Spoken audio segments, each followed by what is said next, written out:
Good morning, welcome back to another video, and today we are going to be going over 5 ways to make millions. Now just stick around and enjoy the video. Okay guys, so today we're going to be going over 5 ways to make millions. How clickbait is that? I know, right? Tell me all about it in the comment section. I know. It works. Anyways, that being the case guys, let's get into the 5 ways that I find that has made me millions in the past and is making me in the future. So hopefully this can be informative and will help you a decent amount. Other than that, let's get into number 1. One is profession utilization. Now profession utilization is what I consider as crafting. So with me, I prefer to make the contracts and I enjoy making the Dark Moon cards of war, plus as the mass milling and your lovely Vantis runes, which I can then sell on the auction house. Now, I personally find that Vantis runes for inscription are absolutely a gold mine when making gold at the moment in time, but at the end of the day, you can make other things with other professions such as goblin gliders, and you can always make other things such as mounts and all that stuff. That's what I mean by profession utilization, is mainly just crafting. The best things that I would say double downing on is alchemy with potions and flasks and elixirs. Along with that is inscription for your Vantis runes, as that brings me in a steady amount of gold. As you can see, the Vantis runes have been out for ages and they still hold a great profit. That's because not many people actually use them and they're in such a high demand. I basically can dominate my entire realm with Vantis runes and I make literally like 500 gold profit from one, and I sell like multiples like in like an hour. Like, it's ridiculous how much I actually sell of the Vantis runes, and it all adds up. Because if I sell 2, that's 1,000 gold. If I sell 4, that's 2,000 gold. You get the gist. I make a lot of gold from this. Now, moving on to the next thing, and that would be transmog farming. Now, before I hear this in the comment section, transmog doesn't sell. It does sell. It does sell. Just go back and watch all of my 0 to gold cap challenges and you'll see that transmog sells. You're more than welcome. Thank you very much. Other than that, the best ones that I would actually recommend is the Black Rock Depths farm, along with the Zul'Farrak farm. I find that these ones to be one of the best gold farms for transmog at this moment in time, along with the Ruins of Encourage. Now, the Ruins of Encourage is kind of a bog standard when it comes to transmog farming, and it's actually widely talked about. So let's just cast that one aside and we'll start talking about the Black Rock Depths one. Black Rock Depths one is found in the Black Rock Mountain, who would have thought, and that is showcased in the Searing Gorge, or in the Burning Steps. Is however you want to wish to enter the mountain, but it's in the same place. Now, that being the case, the farm is really easy to do, and like, it's not that hard to actually just run in and kill the mobs. Most transmog farms is literally just rounding up a load of mobs and burning them down and then selling all of that on the auction house. Now, I've done multiple videos on transmog and how to get started, how to sell it, which farms are best. It's really easy to actually sell transmog. It's, for me, I do low tier transmog, and if I get a high piece transmog, even better. But at the end of the day, I focus more on the low tier transmogs as they sell faster than the higher tier ones, and I still make as much gold as I would if I just solely farmed for high tier transmog. So that's why I use low tier transmog selling at this moment in time. Now, going on to number 3, I would say is basic gathering. Now, if you are struggling for gold and you really don't know what to do a gathering farm. Seriously. Mining and herbalism are brilliant. For herbalism, I would do Ajara's Veil, Whiptail, or the Visual Hill farm. These ones are really easy to do. The Visual Hill farm is found in Tiragard Sound, and I've done a whole video on that as well. So please feel free to watch that video and go do it and tell me what you think. But the Whiptail farm is found in Uldum, and the Ajaras one is found in Vashir.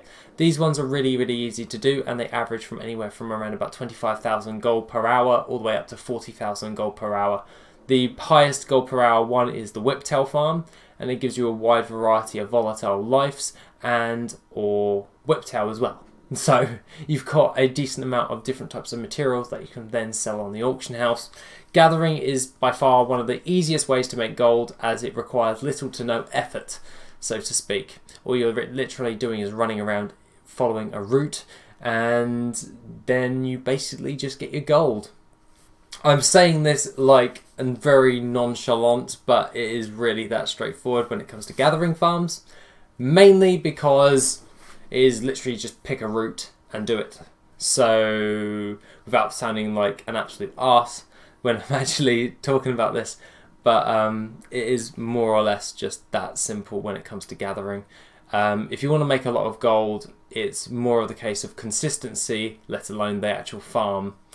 The problem with most people when they actually come down to this is when it comes to like transmog or gathering, and they say, oh, I can't make gold with this farm, it's because you haven't farmed enough. That's the underlying thing. I do an hour a day, and that compounds over time into a lot of gold. So if you did an hour a day at 40,000 gold, mixing up your farms, so not solely farming one thing, you could probably get away with it with the BFA stuff, like BFA herbalism farms, and make about 25,000 gold per hour. 25,000 gold times by 5 is 125,000 gold per week. Then all you have to do then is just keep doing that. So in 10 weeks you would have 1 million gold. Well, you would have over 1 million gold. But at the end of the day, that would just be gathering. So 10 weeks time, you could have 1 million gold if you did an hour a day on the Visual Hill farm. That is a very strong possibility, as current content herbs actually sell for a lot of gold at this moment in time. Well, not a lot of gold, but they sell fast. So you're probably going to get that 1 million gold straight off the bat. But it's more of the case of consistency when it comes to actually farming than opposed to the actual farm. So the farm pretty much isn't that bad when it comes to it. It's more along the lines of people just don't do the farm enough in order to actually see the rewards from that farm, if you catch my drift. Now, I've been rambling on a little bit too long on that one, because it's something that really eggs at me when it comes to people who only done a farm once and they go, oh, it doesn't sell. It's because you haven't farmed it enough. Other than that, guys, let's get into number 4, and that is BOE flipping. BOE flipping is when you go on the auction house, you see something such as an item. So say we got a 400 eye level sword on the auction house, and it is valued at, I don't know, 100,000 gold, and you know that you can flip it for around about 200,000 gold. That is the basics of that. You invest 100,000 gold, buy it, and then sell it on the auction house for 200,000 gold. It's really that simple for BOE flipping, but it's finding the right items in order to do. So it does the idea about BOE flipping, and personally I find that Breg Vids is probably one of the best at BOE flipping, so I'd recommend that you go watch him, because I would not say that I'm the best at BOE flipping, because I am definitely not. But at the end of the day, BOE flipping is merely just finding something that's lower priced on the auction house that you can flip for a profit.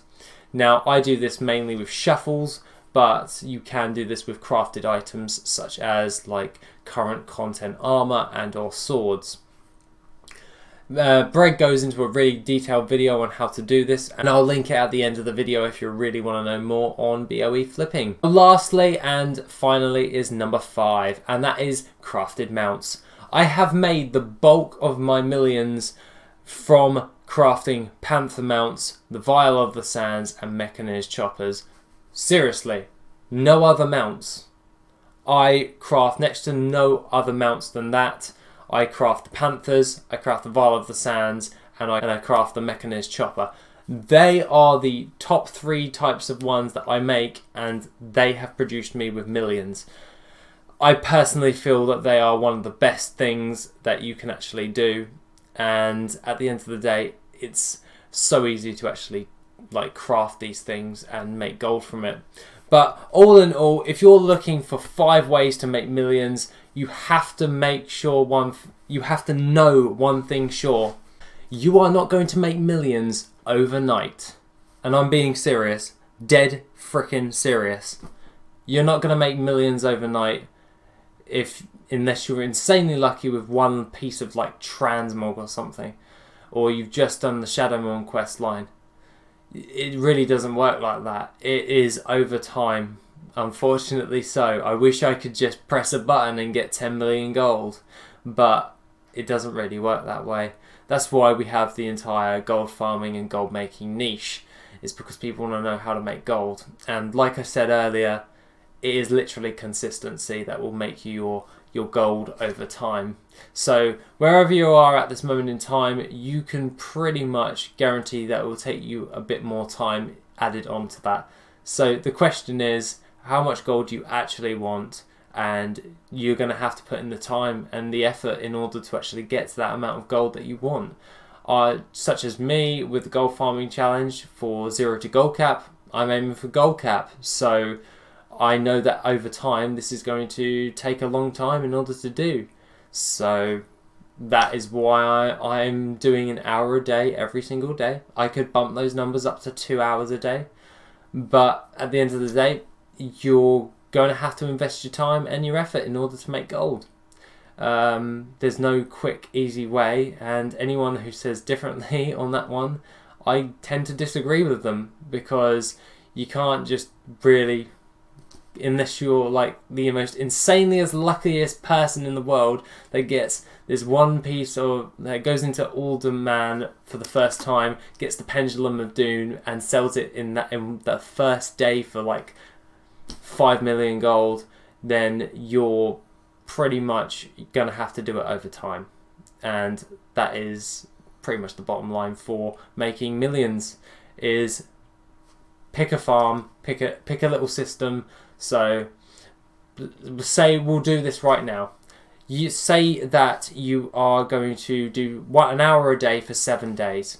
Say you're going to do herbalism. Right, we'll work this out together. And we'll go into this right now. You're going to do, for Mondays, you're going to do the Whiptail farm for an hour. That's 40,000 gold. You're going to do the Ajara's Veil one for Tuesdays. You're going to do the Cinderbloom one for Wednesdays. You will then do a Visual Hill farm on the Thursdays, Fridays and Saturdays. They are current content, they'll sell fast. The other ones are only an hour a day because they are medium range and they take a little bit longer to sell. So you want to see a bit more gold flow or cash flow coming in. Now, that being the case, you have 1 hour left. Which one do you do? Which farm would you pick? I would personally pick the Grom's Blood one. And go over to Felwood and fly around there for an hour. And then over time, keep doing that and keep doing that. And over the next few months, you will see your gold increase. I can guarantee it.